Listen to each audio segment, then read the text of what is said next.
What do Doraemon, Pokemon, and Nike all have in common? Stick around because the answer to this question is worth millions of dollars. Let me ask you something. Do you remember the first episode of Doraemon you ever watched? Do you remember how Nobita would mess everything up and somehow Doraemon would have a gadget to fix it? Can you still hear the Pokemon theme song in your head right now? Of course you can. We all can. So let me ask you this. Do you remember the last banner ad you saw or the last promotional email that landed in your inbox or the last sponsored post that showed up on your feed? Exactly, you cannot. And that's right there is the entire story why storytelling in marketing isn't optional, it's everything. Why do you remember cartoons from 10 to 15 years ago but forget the ad you saw 20 minutes ago? Because there is a science to it, and that will change how you look at your brand forever. Something most of you don't understand. When you read a list of product feature, your brain processes it as a data, cold and forgettable data. But the moment you hear a story, the moment there is a character conflict and a resolution, your brain lights up. And not just one part, multiple part. The motor cortex, the sensory cortex, the emotional center. It's called neural coupling. Your brain synchronizes with the storyteller brain and you stop being an audience, you become the part of the story. Think of Ash Ketchum. He wasn't the strongest trainer, he did not have best Pokemons, he lost a lot, but he never gave up on his dream to be the very best. And every kid that watched that show imagined themselves in Ash. That is not animation, that's identity, that's belonging. When you saw yourself in Ash, Pokemon wasn't just a cartoon anymore, it was your story. You remember the cartoon because they made you feel like a hero, and great marketing does exactly the same thing. So, what does it look like if a brand does it right? And most importantly, what happens to the brand that ignores it? In 1984, Apple launched a computer.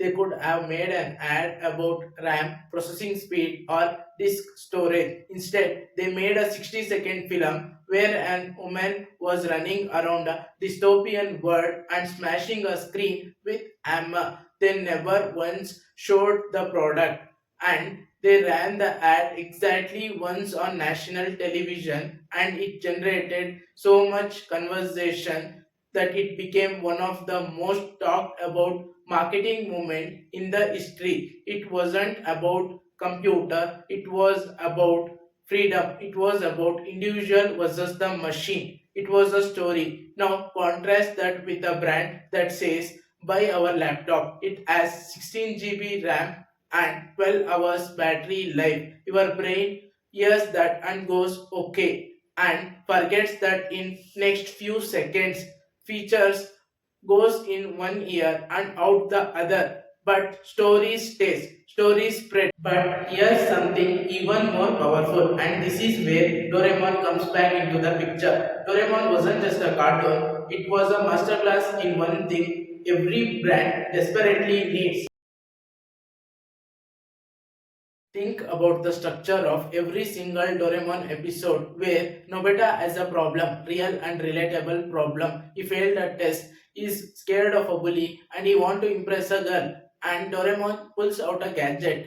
But then that's the key. Things go comically and terribly wrong. The solution creates the bigger problem, and eventually, through failures and learning, the situation resolves. That isn't just great storytelling, that's the exact framework most powerful brands in the world use to attract or connect with their audience. Nike didn't just sell shoes, it told stories about people who were told they couldn't and did it anyway. Every Just Do It campaign start with a problem, self-doubt, setbacks, and people who said no. Your product isn't the hero, your customers are the hero. Dow didn't just sell soaps by talking about the moisturizing agent. They made the Real Beauty campaign a story of women who were told they weren't beautiful enough.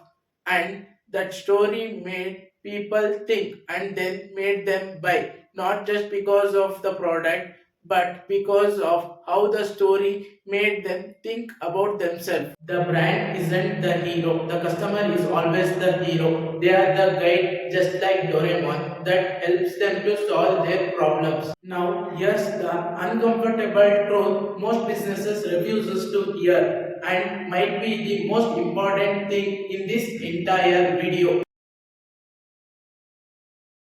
Ask yourself, why does someone buy a Harley-Davidson motorbike when they could buy some other bikes? Or why someone spent three times more on a pair of Jordan sneakers when a no-name shoe can do the same job? It's not logic, it's identity. Harley-Davidson doesn't just sell bikes, it tells us the story of freedom, rebellion, open roads, and the life lived on your own terms. When you buy the bike, you are not just buying the transformation, you are buying the character you want to become. And that's exactly why Pokemon merchandises still sells billions of dollars after decades of the first show was aired. And that's not because people aren't just buying a toy or a card, they're buying the piece of story that once made them feel something. Stories create emotional ownership. Emotional ownership create loyalty. Loyalty create revenue. It all starts with a story. When your marketing tells a powerful enough story, people do not just buy your product, they make it a part of their identity and they never leave.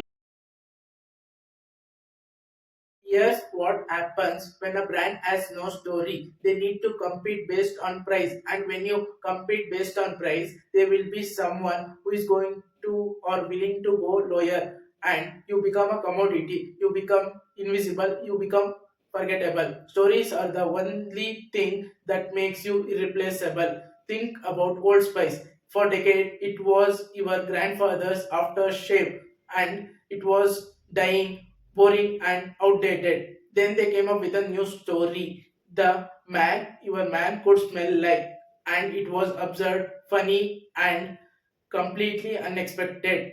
The sales went up by 125% in a year.